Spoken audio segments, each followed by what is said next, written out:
Captain Kang Do-hyun sat alone in his small patrol ship, watching the stars through the dirty window. He was tired. 3 months of flying near the edge of the solar system had made him feel like a ghost. Nothing ever happened out here. No pirates, no emergencies, just empty space and silence. He was thinking about his mother's cooking when the alarm started screaming. Do-hyun jumped up and looked at his radar screen. Something was coming. Something big. He typed commands into his computer, trying to understand what he was seeing. The object was the size of a small moon. It was moving fast. And it was heading straight for Earth. His hands were shaking as he sent a message back to Earth Command. Unknown object approaching. Size, approximately 500 kilometers. Speed, impossible. Please advise. The response came in seconds. Stay in position. Do not engage. Help is coming, but help never came. Before any other ships could reach him, the massive object stopped. Just stopped. Like a car hitting a wall. Except there was no crash, no explosion. It simply appeared in front of Do-hyun's tiny ship, like a mountain appearing from fog. Do-hyun stared at it. The object was not a rock or an asteroid. It was a ship. A spaceship bigger than anything humans had ever built. Its surface was smooth and black, covered with lights that pulsed like a heartbeat. Beautiful. Terrifying. A beam of blue light shot out from the giant ship and wrapped around Do-hyun's patrol vessel. He tried to fly away, but his controls were dead. The light pulled him closer, closer, until his ship disappeared into an opening in the massive hull. When Do-hyun woke up, he was lying on a cold floor made of something like glass. The air smelled sweet, like flowers mixed with metal. He stood up slowly, checking his body for injuries. Nothing broken, nothing missing. Just fear. You are awake, said a voice. Do-hyun turned around and saw a creature standing behind him. It looked almost human, but not quite. The creature was tall and thin, with skin the color of pale blue ice. Its eyes were too large, and they glowed softly in the dim light. It wore a simple, gray robe. Where am I? Do-hyun asked. His voice was rough. You are on the Valari mothership, the creature said. You have been chosen for audience with Queen Seraphine. Come. Do-hyun wanted to run, but there was nowhere to go. He followed the creature through long hallways that seemed to go on forever. The walls were alive, with moving patterns of light. Other Valari watched him pass, their glowing eyes following his every step. Some whispered to each other. Some laughed. Finally, they reached a massive door that opened without a sound. Beyond it was a throne room made entirely of crystal. The ceiling was so high that Do-hyun could not see it. Thousands of Valari stood on both sides of a long walkway, all of them staring at the small human who had entered their world. At the end of the walkway sat the queen. Queen Seraphine was unlike any of the other Valari. Her skin was black like polished stone, and her eyes burned with golden fire. She was beautiful in the way that a storm is beautiful. Dangerous, ancient, powerful. Come closer, little human, she said. Her voice echoed through the crystal room like thunder. Do-hyun walked forward. His legs felt weak, but he forced himself to stand straight. He was a soldier of Earth. He would not show fear to these creatures, even if his heart was beating so fast he thought it might explode. He stopped at the bottom of the stairs that led to her throne and bowed his head slightly. I am Captain Kang Do-hyun of Earth. Why have you brought me here? The queen smiled. Her teeth were like perfect white pearls. Direct. I like that. She leaned forward on her throne. We have been watching your species for a long time, Captain. You are young. Weak. Your technology is primitive. Your lifespans are short. By all measures, you should be nothing to us. Then why are we talking? Do-hyun asked. Because you interest us. The queen stood up and walked down the stairs. She was much taller than Do-hyun, and she moved with the grace of a dancer. Your species has something we have not seen in 1,000 years. Unpredictability. chaos. You fight wars over ideas. You create art that serves no purpose. You love and hate with equal passion. She stopped in front of him, looking down at his face. You are dangerous, Captain. Not because of your strength, but because we cannot predict you. Do-hyun did not know what to say. He felt like an ant being studied by a giant. The Valari Empire has conquered 1,000 worlds, the Queen continued. We have destroyed species that threatened us and enslaved species that could serve us. Now we must decide what to do with humanity. She paused. I am offering you a chance to save your people. How? You will take one of my daughters as your bondmate, the Queen announced. Her voice was loud enough for everyone in the room to hear. This will seal an alliance between our peoples. Earth will become a protected territory of the Valari Empire. You will gain our technology, our medicine, our knowledge. In return, we gain access to your world and your people. Do-hyun felt his stomach drop. A bondmate? You mean marriage? Something like that. The Queen smiled again, but there was no warmth in it. You will meet my 3 daughters tomorrow. You will choose one of them. The choice is yours, Captain. And if I refuse? The Queen's golden eyes grew cold. Then your world burns by morning. Every city, every village, every man, woman, and child. We will turn Earth into ash and scatter it across the void. Your species will be forgotten, Captain. A footnote in galactic history. The room was silent. Do-hyun could feel the weight of 1 billion lives pressing down on his shoulders. His family, his friends, everyone he had ever known. I understand, he said quietly. Good. The Queen turned and walked back to her throne. Tomorrow, you will meet the beautiful, the ugly, and the wild. Choose wisely. Captain Kang Do-hyun. The fate of your species depends on it. As the guards led Do-hyun away, he looked back at the Queen one more time. She was watching him with those burning golden eyes, a small smile on her lips. He was a soldier. He had trained for combat, for emergencies, for disasters. But nothing had prepared him for this. He was about to choose a wife he had never met, to save a world that did not even know it was in danger. That night, alone in the small room they gave him, Do-hyun did not sleep. He sat by the window and watched the stars, wondering which one was Earth, wondering if he would ever see it again, wondering what kind of daughters a monster like the Queen could possibly raise. The next morning, Do-hyun was taken to a place called the Garden of Selection. It was a massive dome filled with plants and trees from 100 different worlds. Some of the flowers glowed in colors Do-hyun had never seen before. Some of the trees moved slowly, turning their leaves toward him, as if they were curious about the strange human walking through their forest. The air was warm and wet, like a summer day after rain. Do-hyun walked along a path made of white stone, surrounded by Valari nobles who watched him with a mix of disgust and curiosity. He was still wearing his old military uniform. It was dirty and torn, but he refused to wear the clothes they had offered him.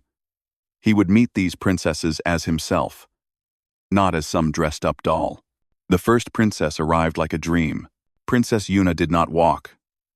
She seemed to float, her feet barely touching the ground. Her skin was the color of liquid silver, shining softly in the garden's strange light. Her hair was long and white, moving around her head like smoke caught in a gentle wind. Her face was perfect, not beautiful in the way humans understood beauty, but perfect, like a mathematical equation. Every feature was exactly right, exactly balanced, exactly placed. When she entered the garden, every Valari in the room bowed their heads. Even the plants seemed to lean toward her, attracted by some invisible force. She stopped in front of Do-hyun and looked at him with eyes like frozen lakes, blue and cold and deep. So this is the human, she said. Her voice was soft and musical, like distant bells. You are smaller than I expected. Do-hyun bowed his head slightly, Princess Yuna, thank you for meeting me. She smiled, but the smile did not reach her eyes. You are polite. That is good. Mother says your species is mostly savages. She circled around him slowly, studying him from every angle. You are not ugly. For a human. Strong shoulders. Clear eyes. You could be useful. Useful how? Do-hyun asked. Yuna stopped in front of him again. Choose me, Captain, and I will make sure your species is treated well. I have influence. I have power. I can make the Valari Empire see humans as pets instead of pests. She reached out and touched his cheek with fingers that were ice cold. I can make you happy, little human. I can make you worship me. You would never want for anything ever again. Do-hyun stepped back from her touch. Something about her words made his skin crawl. Thank you for the offer, Princess. I will consider it carefully. Yuna's smile faded slightly. Yes, consider it carefully. She turned and floated away, her white hair trailing behind her like a ghost's tail. Before Do-hyun could catch his breath, the crowd began to whisper. He looked up to see the second princess entering the garden. Princess Bora walked with her head down, her eyes fixed on the ground. She wore a simple dress that covered most of her body, unlike her sister's flowing robes. When she came closer, Do-hyun understood why. Her face was covered with scars. Deep, ugly scars that twisted across her skin like rivers on a map. The left side of her face was especially damaged, the skin rough and discolored. Her left arm was not made of flesh at all, but of metal, a mechanical replacement that looked old and worn. The Valari nobles looked away from her as she passed. Some covered their mouths. Some made sounds of disgust. Bora stopped in front of Do-hyun but did not look at him. You do not need to pretend, she said quietly. Her voice was rough, like she did not use it very often. I know what I look like. I know why Mother included me in this selection. It is a joke to her. Lokes, I have. Do-hyun felt a wave of anger rise in his chest. Not at Bora, but at the creatures around them who treated her like something shameful. What happened to you? He asked gently. Bora looked up at him for the first time. Her eyes were brown and tired, full of old pain. There was an accident. A reactor explosion on one of our ships. I was the only engineer close enough to fix it. I saved 3,000 crew members. She paused. This is my reward. Looter. You are a hero, Do-hyun said. Bora laughed bitterly. No. I am a monster. A princess who forgot her place and did a common worker's job. The Valari do not admire sacrifice, Captain. They admire perfection. She looked down again. Choose my sister. Choose Hana. Anyone but me. I do not want your pity. Before Do-hyun could respond, she walked away, disappearing into the crowd of nobles who moved aside to avoid touching her. The third princess did not enter the garden. She crashed into it. A roaring sound filled the air, and Do-hyun looked up to see a small fighter ship tearing through the dome's ceiling. Glass and metal rained down as the ship spiraled out of control and slammed into the ground, destroying a grove of glowing trees and scattering nobles in every direction. Guards rushed forward with weapons drawn, but they stopped when they saw who climbed out of the burning wreckage. Princess Hana stood among the flames, laughing. She was tall and muscular, built like a warrior, with short black hair and wild eyes that sparkled with madness.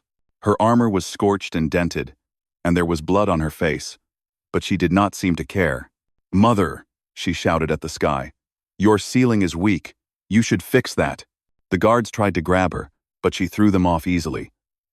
She spotted Do-hyun standing in the middle of the path and marched toward him, her boots crushing flowers beneath her feet. She grabbed him by the collar and lifted him off the ground with one hand. Do-hyun was not a small man, but she held him like he weighed nothing. So you are the human?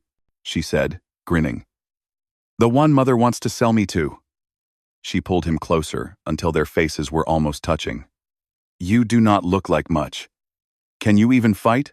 Put me down, Do-hyun said calmly, and we can find out. Hana's eyes widened with surprise. Then she threw back her head and laughed. She dropped him to the ground and slapped him on the shoulder hard enough to bruise. I like you, human. You have fire. She leaned down and whispered in his ear. But do not choose me. If you choose me, I will make your life a war. Every day will be a battle. Every night will be chaos. Choose one of my boring sisters and live in peace. The guards finally caught up to her and dragged her away. She did not fight them. She just kept laughing, waving at Do-hyun over her shoulder as they pulled her through the garden. That night, Do-hyun sat alone in his room, thinking about what he had seen. Yuna, the beautiful one, perfect and cold, offering him comfort in exchange for his worship. Bora, the ugly one, broken and brilliant, asking only to be left alone. Hana, the wild one, chaotic and free, warning him to stay away. 3 daughters. 3 choices. 3 paths to save humanity. But something felt wrong. The queen was powerful enough to destroy Earth without blinking. Why give him a choice at all? Why let a human decide anything? Do-hyun closed his eyes and made a decision. Before he chose anyone, he needed to understand what game the queen was really playing. Tomorrow, he would start looking for answers. Do-hyun spent the next 3 days exploring the mothership. The Valari gave him freedom to walk wherever he wanted. Except for a few areas marked with red symbols, they were not afraid of him. To them, he was like a mouse wandering through a house full of cats. Harmless, amusing, not worth worrying about. This was their mistake. Do-hyun was a soldier, and soldiers learned to watch and listen. He memorized the layout of the hallways. He counted the guards and learned their patrol times. He listened to conversations between servants and nobles, slowly learning bits and pieces of the Valari language. On the second night, he found Princess Bora. She was in the engineering bay. A massive room filled with machines and glowing screens. It was late, and most of the workers had gone to sleep. But Bora was still there, her mechanical arm deep inside some kind of generator, her face tight with concentration. Do-hyun watched her from the doorway for a long time. She moved with confidence here, nothing like the shy girl who had kept her head down in the garden. Her fingers flew over the controls, and the machines responded to her like old friends. Are you going to stand there all night? Bora asked, without looking up. Do-hyun stepped into the room. I did not want to disturb you. You are not disturbing me. She pulled her arm out of the generator and wiped her hands on a cloth. You are the first person to visit me here in years. Most people pretend this place does not exist. What are you building? Bora hesitated. Then she sighed and waved him closer. Come. I will show you. She led him to a large screen that displayed the mothership's design. The ship was not just a vessel, Do-hyun realized. It was a mobile city. Home to millions of Valari. I designed the shields, Bora said quietly. The old ones were failing. We were losing hundreds of people every year to radiation and micrometeorites. I spent 10 years building a new system. She pointed to a glowing layer around the ship's image. Now we lose nobody. That is amazing, Do-hyun said honestly. Bora shook her head. It is just math. Anyone could do it. No. Do-hyun looked at her directly. Not anyone. You. For a moment, something like hope flickered in Bora's eyes. Then it died. It does not matter. I am still the ugly princess, the one they put in the selection to make the others look better. She turned away. Why are you really here, Captain? What do you want from me? Come. I want the truth, Do-hyun said. About this selection. About your mother's real plans. Sev. Bora was quiet for a long time. You are smarter than you look, she finally said. But some truths are dangerous to know. I will take that risk. On the third day, Do-hyun found Princess Yuna. She was in a room filled with flowers and soft music, surrounded by servants who attended to her every need. When Do-hyun entered, she waved the servants away and smiled at him. "Captain, what a pleasant surprise. Have you come to accept my offer?" "I have come to ask questions." Yuna's smile remained, but her eyes grew sharp. Questions can be dangerous. So can lies. Do-hyun sat down across from her. "Tell me about your abilities, princess.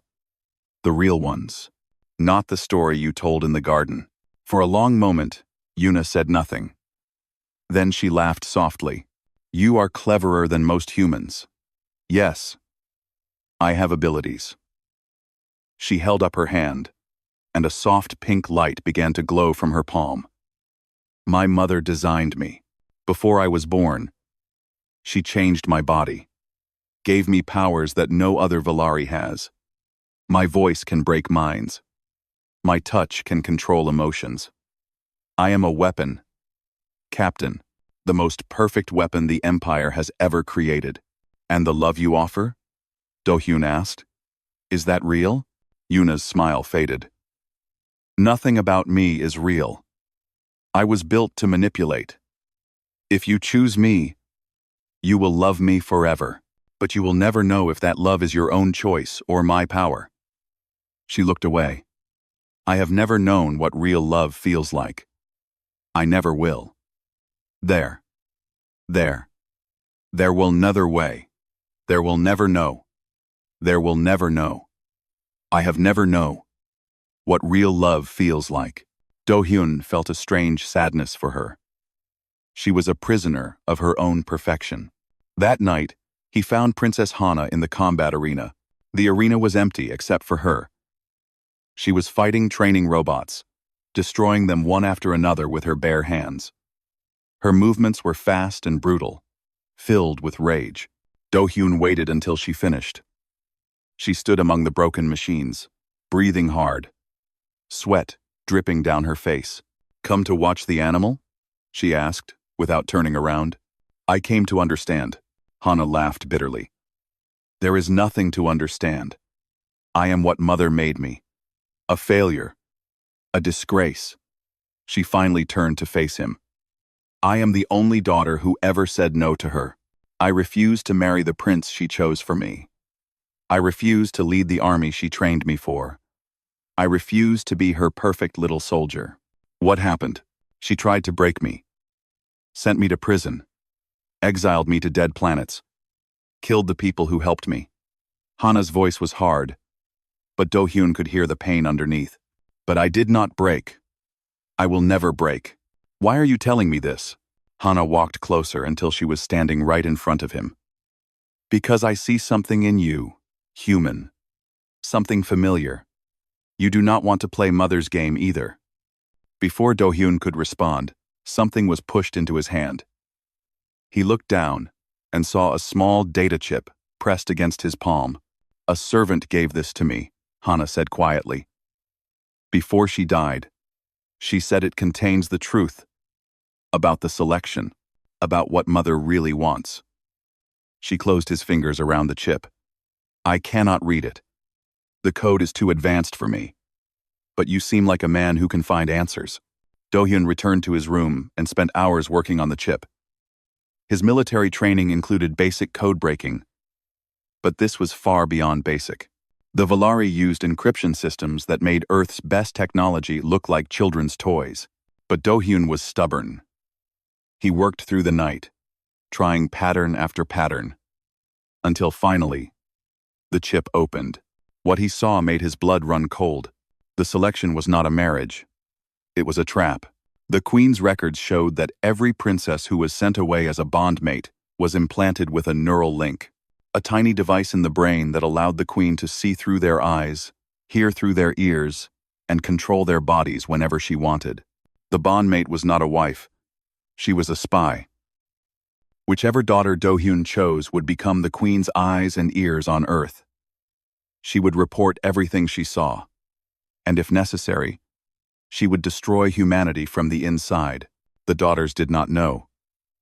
They thought they were being married off, sold like property. They did not know that their mother was planning to turn them into living machines. Do-hyun sat in the darkness, the chip's glow lighting his face. He thought about Yuna, designed to manipulate but never to love. He thought about Bora, brilliant and broken, hiding in her machines. He thought about Hana, fighting an endless war against her own mother. 3 daughters, 3 victims, 3 women who did not deserve what was about to happen to them. And suddenly, Do-hyun knew what he had to do. He would not choose any of them. He would not sacrifice one woman to save his planet. Instead, he would do something far more dangerous. He would tell them the truth. He would give them a choice their mother had never given them. And together, they would find a way to fight back. Getting all 3 princesses in the same room was almost impossible. They had not spoken to each other in years.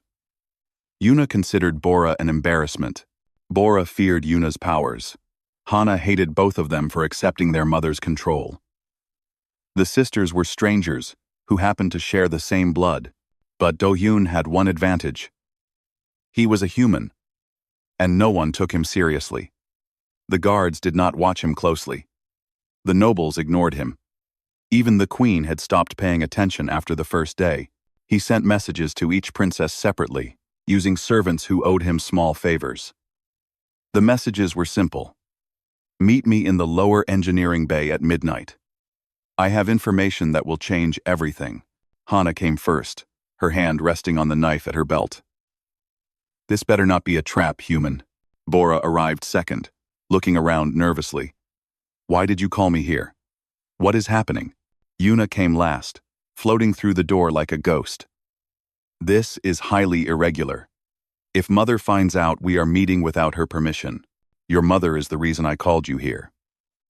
Do-hyun held up the data chip. I found something. Something she has been hiding from all of you. He plugged the chip into Bora's engineering terminal. The screen lit up with files and images and records going back hundreds of years.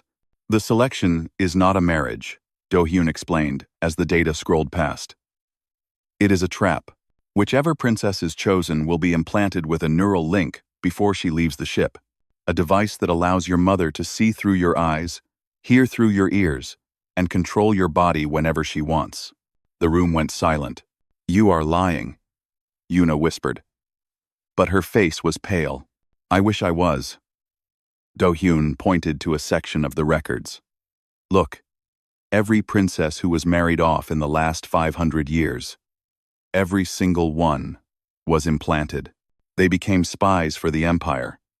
And when they were no longer useful, he pulled up another file. They were terminated, remotely, their brains destroyed by the same device that controlled them. Bora's mechanical hand clenched into a fist. She was going to turn us into puppets. Not just puppets. Hana's voice was quiet and dangerous. Weapons. She was going to use us to destroy the humans' world from the inside. She looked at Do-hyun. That is why she gave you a choice. It does not matter which of us you pick. We all become her tools. Yuna sank into a chair, her perfect composure finally cracking. I always knew Mother was cold. I always knew she saw us as assets, not daughters. But this. She covered her face with her hands. This is monstrous. Do-hyun let them process the information for a moment. Then he spoke again. I came here to save my planet. That is still my mission. But I refuse to do it by sacrificing any of you. He looked at each princess in turn. Earth does not want puppets or spies. We do not want to be part of an empire built on slavery and lies. We want allies. Real allies. People who choose to stand with us because they believe in the same things we believe in. And what do you believe in? Bora asked quietly. Freedom. Do-hyun said the word like a promise. The freedom to choose your own path. The freedom to fail and try again. The freedom to be ugly or wild or imperfect and still have value. He paused. Your mother thinks humanity is dangerous because we are unpredictable. She is right. But she does not understand why we are unpredictable. It is because we believe that every person has the right to decide their own future, no matter who they are, no matter where they come from. A-S-E. The three princesses looked at each other. For the first time in years, they saw each other not as rivals or embarrassments, but as sisters who had suffered under the same cruel hand. "What do you want us to do?" Yuna asked. "Help me stop this. Help me destroy the neural link program before anyone else is turned into a puppet." Do-Yoon leaned forward. "And help me show your mother that some people cannot be controlled." Hana was the first to respond. She drew her knife and slammed it into the table. "Point first. I have been waiting my whole life for a chance to hurt her. I am in. I am in." Bora nodded slowly. "I designed the security systems on this ship. I can get us into any room, any area. I can disable the guards without raising an alarm." All eyes turned to Yuna. She was the eldest. She was the most powerful. And she had the most to lose. For a long moment, she said nothing. Then she stood up and let the mask of perfection fall away. Underneath it, Do-Hyun saw a tired woman who had spent her whole life pretending to be something she was not. "My abilities work on Valari as well as humans," she said quietly. "I can make people forget they ever saw us. I can make them ignore things that are right in front of their eyes." She looked at her sisters, then at Do-Hyun. "I never chose to be a weapon, but perhaps I can choose what I fight for." Do-Hyun felt something warm spread through his chest. Hope. For the first time since he had been taken from his ship, he felt hope. "We need a plan," he said. "The neural link implantation system is in your mother's private medical bay. The most guarded place on the ship. We need to get inside, destroy the system, and escape before anyone knows what happened." "I know the guard rotations," Hana said. "I have been studying them for years, looking for a chance to cause trouble. Getting to the medical bay will not be easy, but it is possible." "I can disable the security systems," Bora added, "but I will need time, and I will need a distraction." Hana grinned. "Distractions are my specialty." Yuna raised her hand. "I can protect us from being identified. But my powers have limits. I cannot control everyone on the ship at once. We will need to be careful, and quick." Do-Hyun nodded. "Then we have the beginning of a plan. Tomorrow night, we move." As the princesses prepared to leave, Bora stopped at the door and turned back. "Why are you doing this?" she asked Do-Hyun. "You could have just chosen one of us and saved your planet. Why risk everything to help us?" Do-Hyun thought about the question. "Because where I come from, we have a saying. The measure of a person is not how they treat the powerful. It is how they treat the powerless." He smiled slightly. "Your mother thought she was giving me a choice between 3 prizes. But you are not prizes. You are people. And people deserve better than being sold." Bora stared at him for a long moment. Then, for the first time since he had met her, she smiled. "Humans are strange creatures," she said softly. "Yes," Do-Hyun agreed. "We are." That night, alone in his room, Do-Hyun did something he had not done in years. He prayed. Not to any god in particular, but to the universe itself. He prayed for strength. He prayed for luck. He prayed that 4 people who barely knew each other could somehow defeat an empire that had conquered 1,000 worlds. He knew the odds were against them, but humans had never cared much about odds. Tomorrow, they would fight. Tomorrow, they would show the Valari what happens when you push humanity into a corner. Tomorrow, everything would change. Do-Hyun stood in a maintenance tunnel, deep in the belly of the ship, checking the small device Bora had given him. It looked like a metal stick with buttons on one end, but she had promised it would open any door on the ship. He also carried a knife that Hana had lent him. It was heavy and sharp, and felt strange in his hand. "Can you hear me?" Bora's voice came through a tiny speaker, hidden in his ear. "Yes, I am in position." "Good. Yuna is with me in the engineering control room. She is keeping the workers calm. They do not even know we are here." Bora paused. Hana has started her distraction. You should move now. Do-hyun heard the rumble before he saw anything. The whole ship shook, and alarms started screaming. Through the walls, he could hear distant explosions and the sound of weapons fire. Hana's distraction was not subtle.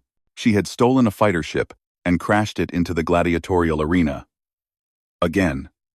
But this time, she did not stop there. She challenged the ship's champion to single combat on live broadcast.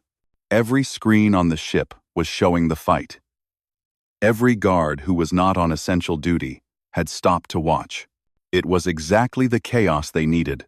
Do-hyun moved through the maintenance tunnels quickly, following the map Bora had drawn in his memory. Left at the blue pipe. Right at the red valve. Up the ladder. Through the vent. The ship was a maze, but he had always been good at mazes. You are approaching the first checkpoint, Bora said. There should be 2 guards. I am opening the door on your left. Go through quickly. Do-hyun slipped through the door and found himself in a long, white hallway. 2 Valari guards stood at the far end, their backs turned toward a screen showing Hana's fight. They were laughing at something. He moved silently along the wall, staying in the shadows. His heart was pounding so loud he was sure they would hear it. 10 meters. 5 meters. 2 meters. One of the guards started to turn, and suddenly, Yuna was there. She stepped out of a side door, her body glowing softly with that pink light. "Good evening, gentlemen," she said sweetly. "You look tired. Why do you not take a break? I am sure nothing important will happen while you rest." The guards' eyes went blank. They nodded slowly, put down their weapons, and walked away like sleepwalkers. Yuna turned to Do-hyun. "Keep moving. I cannot hold them forever." He nodded and continued down the hallway. More guards appeared.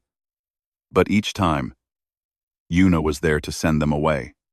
Her power was terrifying and amazing at the same time. She could make people forget. She could make them obey. She could turn the most loyal soldier into a confused stranger with a few words and a touch. But Do-hyun could see the cost. Each time she used her power, she looked a little more tired. Her glow became a little dimmer. Her steps became a little slower. "How much further?" he asked. "1 more level," Bora answered. "But there is a problem. The Queen's private medical bay has a separate security system. I cannot hack it from here. You will need to enter the codes manually." "What codes?" "I am sending them to your device now." "But Do-hyun." "The system has a failsafe. If you enter the wrong codes 3 times, it will lock down the entire wing and alert the Queen directly." Do-hyun looked at the long string of numbers appearing on his device. 15 digits. 1 chance to get it right. "No pressure," he muttered. He found the entrance to the medical bay at the end of a red corridor. The door was massive, made of some kind of black metal that seemed to absorb light. There was a control panel next to it, with a screen and a keypad. Do-hyun took a deep breath and started entering the codes. 1 digit, 2 digits, 5 digits, 10 digits. His fingers were shaking. The numbers blurred together. He forced himself to slow down, to check each digit twice before pressing the button. 15 digits. He hit enter. The screen flashed red. Incorrect code. 2 attempts remaining. Do-hyun felt his stomach drop. "Bora, that is impossible. I copied the codes directly from the system." He heard her typing frantically. "Wait. The Queen changed them. She changed them today. She must have suspected something. Can you find the new codes?" "I am trying. Give me a minute." Do-hyun did not have a minute. He could hear footsteps approaching from somewhere in the corridor. The guards were waking up from Yuna's spell. They would be confused and angry, and when they found him standing in front of the Queen's private medical bay, they would kill him without asking questions. "Bora, hurry. I am going as fast as I can." The footsteps were getting closer. Do-hyun drew his knife and pressed his back against the wall. He was a good fighter, but he was not good enough to defeat a dozen armed Valari soldiers. Suddenly, A new voice came through his earpiece. Hana's voice, breathless and excited. "Brother human, I have finished playing with the champion. Where do you need me?" "Red corridor. Medical bay." "Coming." 30 seconds later, Hana came crashing through a ceiling vent and landed in the middle of the approaching guards. She was covered in blood and bruises, but she was grinning like a child on her birthday. Finally. A real fight. Do-hyun watched in amazement as she tore through the guards like a storm. She was fast. Faster than he thought possible. Her fists and feet moved in blurs, knocking down soldiers left and right. Some of them tried to shoot her, but she moved around the blasts like they were standing still. "I have the codes," Bora shouted. Entering now, Do-hyun turned back to the keypad and saw new numbers appearing on his device.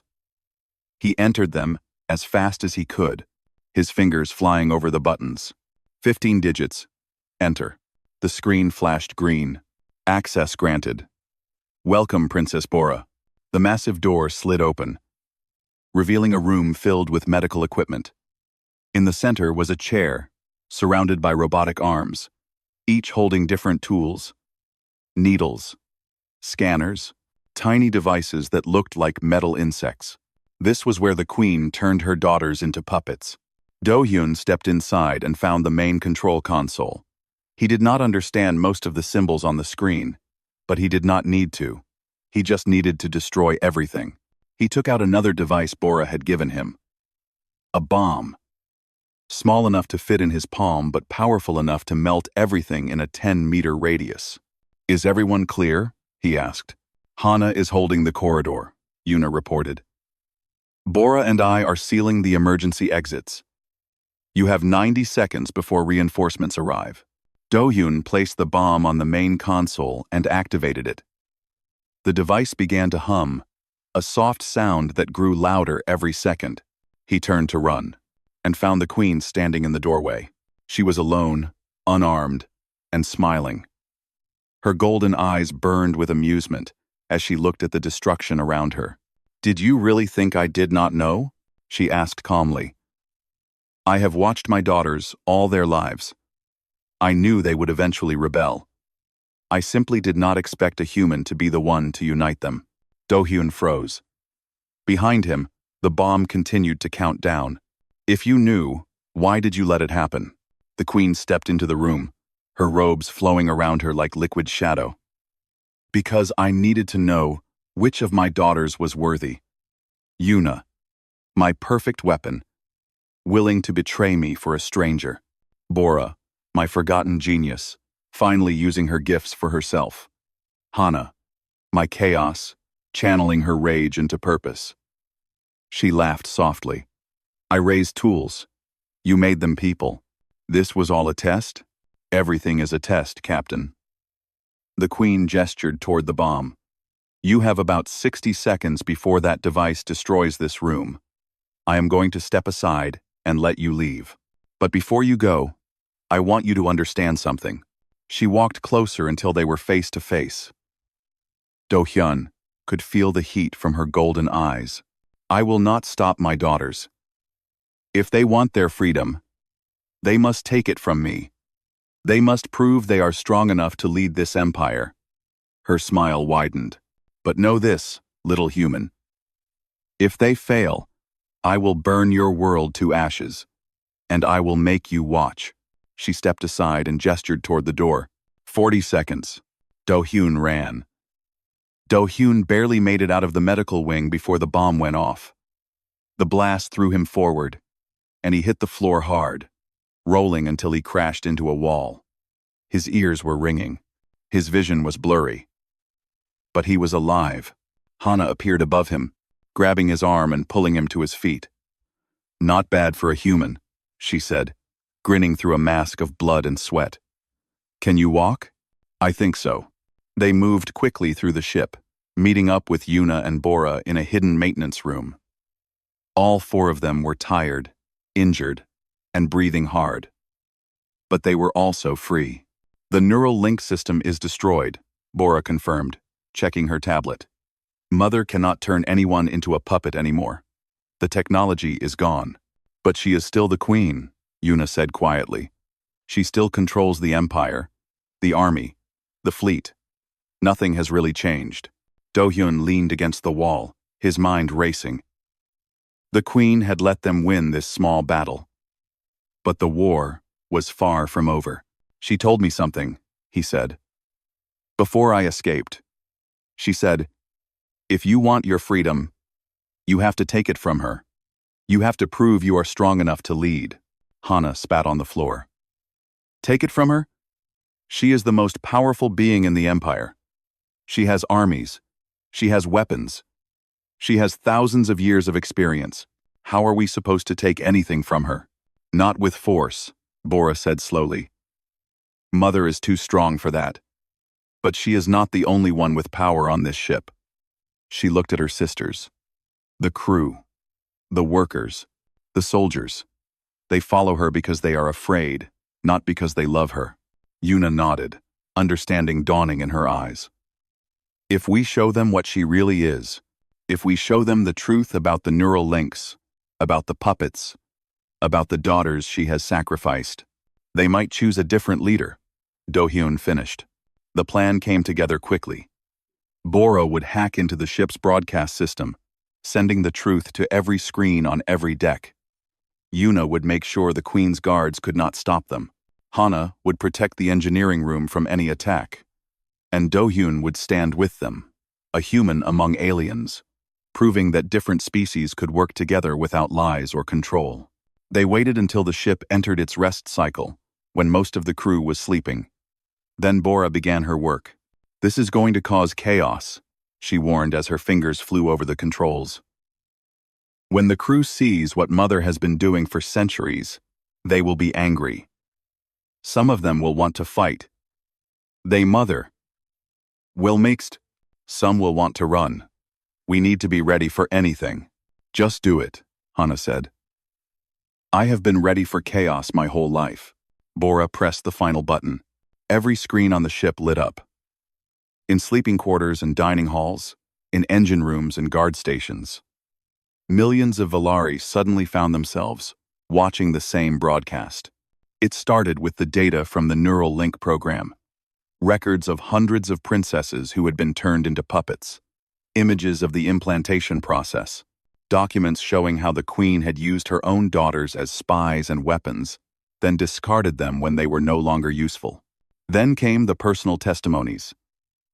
Bora spoke first, showing her scars, and explaining how she had been treated after saving 3,000 lives. Yuna spoke next, revealing how she had been designed and controlled since before her birth. Hana spoke last, describing the prisons and exiles and punishments she had suffered for simply wanting to be free. The broadcast ended with a simple message. The Queen has ruled through fear and lies for 1,000 years. Today, we offer you a choice.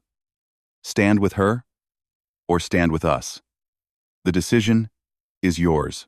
The response was immediate. Riots broke out across the ship. Guards abandoned their posts. Workers flooded the corridors, some demanding justice, others defending the Queen. For hours, the mothership was a battlefield of confusion and rage. But slowly, painfully, order began to emerge. The crew did not want to fight each other. They wanted answers. They gathered in the Great Hall, millions of them, waiting to hear from both sides. The Queen arrived first. She walked through the crowd like a goddess, her golden eyes blazing, her voice thundering through the chamber. My children, she said, you have been lied to. Not by me, but by my traitorous daughters and their human puppet. The Neural Link program was designed to protect our empire, to ensure loyalty and prevent betrayal. Everything I have done for the good of the Valari. Some in the crowd nodded. Others looked uncertain.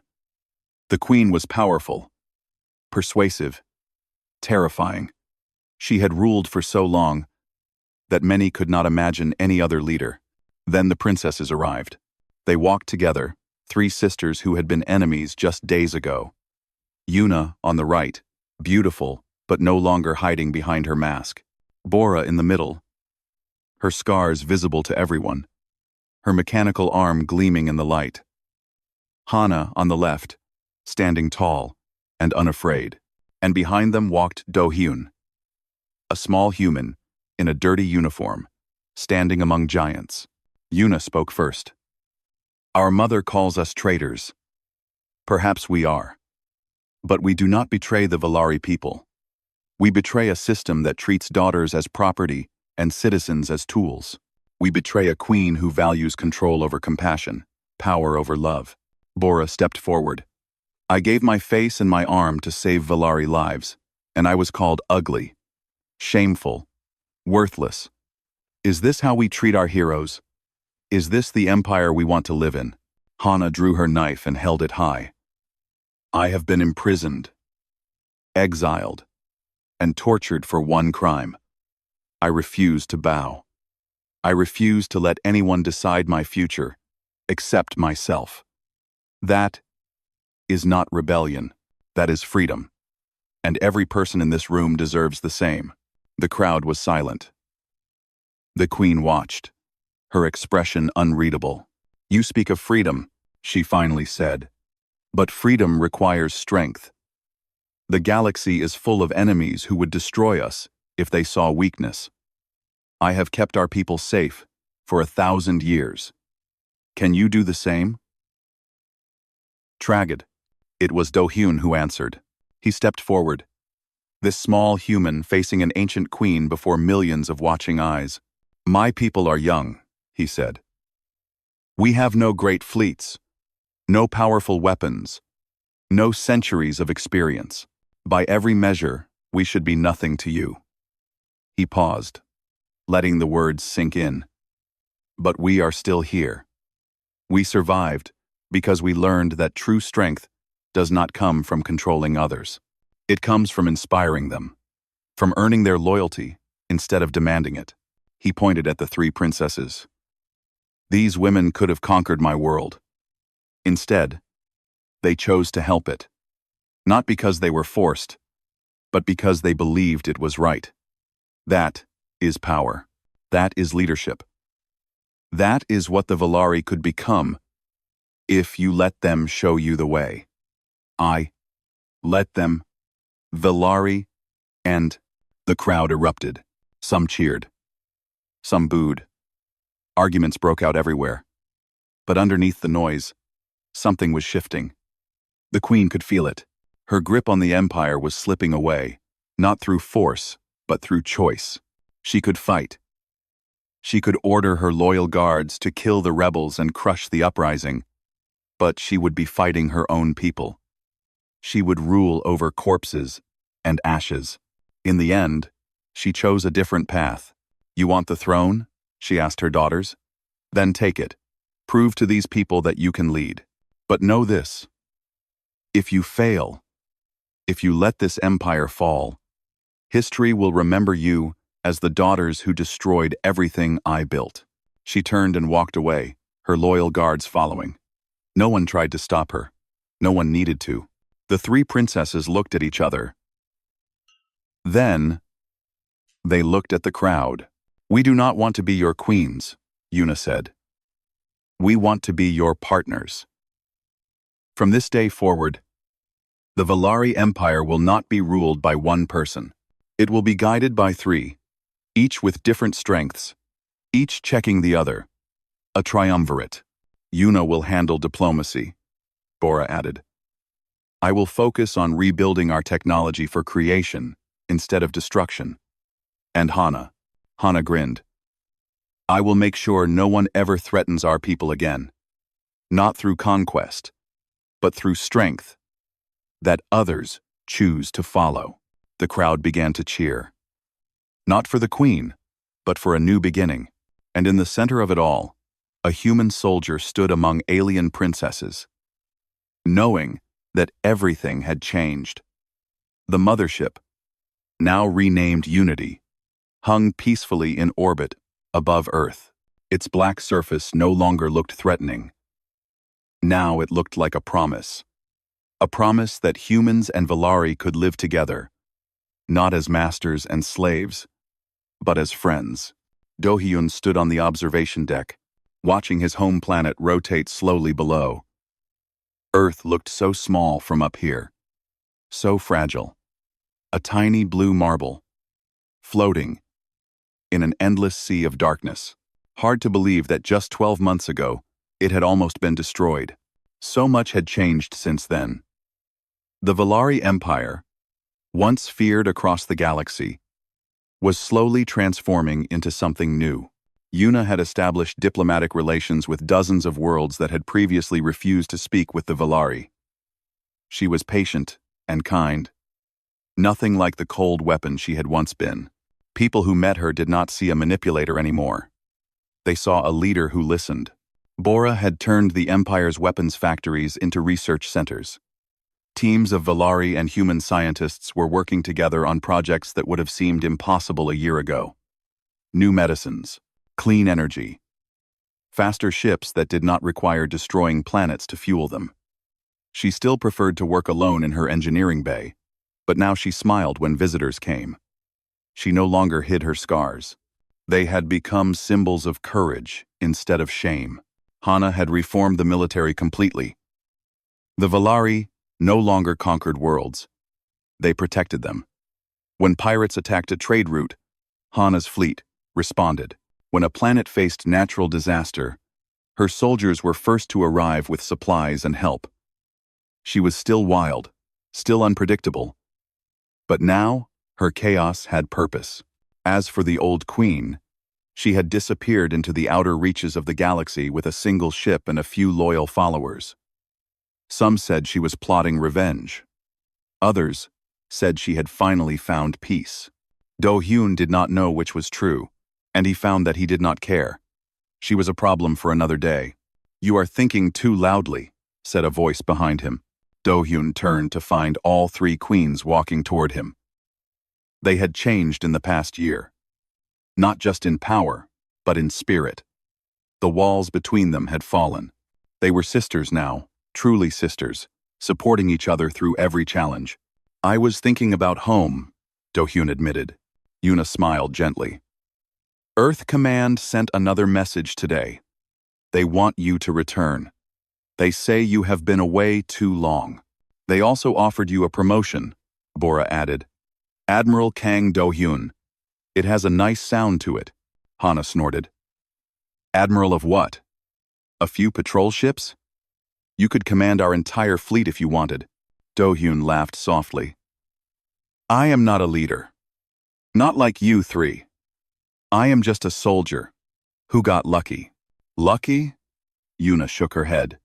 "You were dragged from your ship, threatened with the destruction of your world, and forced to participate in a game designed to break you. That is not luck. You could have chosen any of us," Bora said. "You could have taken the easy path and saved your planet. But instead, you chose to help us. You chose to risk everything for people who were your enemies." Hana punched his shoulder, hard enough to leave a bruise. "You gave us something we never had. The chance to choose ourselves. That was not luck, brother human. That was courage, brother human." She had been calling him that since the revolution. At first it had been a joke, but somewhere along the way, it had become real. Do-hyun had not just helped free the princesses, he had become part of their family. "What will you do now?" Yuna asked. Do-hyun looked back at Earth, then at the stars beyond. "I received a message last week, from a planet called Vendra, on the far side of the galaxy. They heard about what happened here. They heard that a human helped overthrow a 1,000-year empire." He paused. "They want me to come. They want to learn how to do the same thing." "Too." Bora raised her eyebrows. "Another revolution?" "Not exactly. They do not want to fight their rulers. They want to convince them to change. Peacefully. They think that if a human could help the Valari transform, maybe the same thing can happen on their world." Hana grinned. "The human who changes everything. I like it. It will be dangerous," Yuna warned. "Things always go wrong." Do-hyun smiled. "That is what makes life interesting. Do house. Do house. Do house." The three queens looked at each other. Then Bora stepped forward and pressed something into Do-hyun's hand. It was a small device, similar to the ones she had given him during the heist. "This is a communicator," she explained. "No matter where you are in the galaxy, you can reach us with this.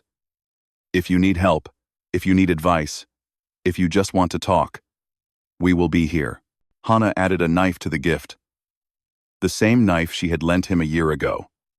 In case talking does not work, Yuna did not give him anything physical.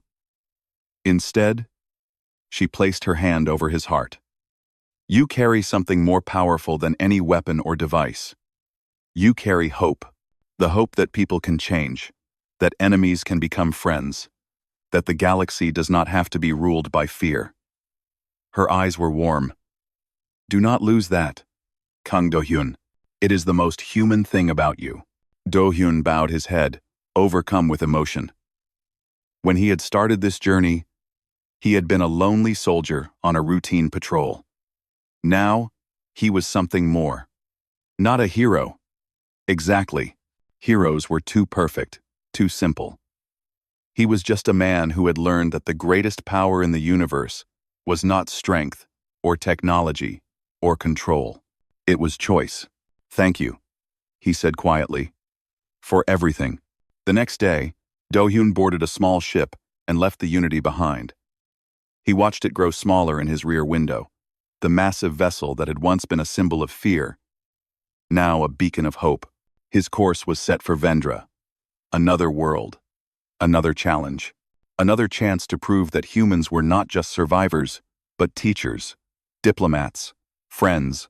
The galaxy was vast and full of empires built on lies, full of queens who saw their people as tools, full of systems that crushed individuality and punished rebellion.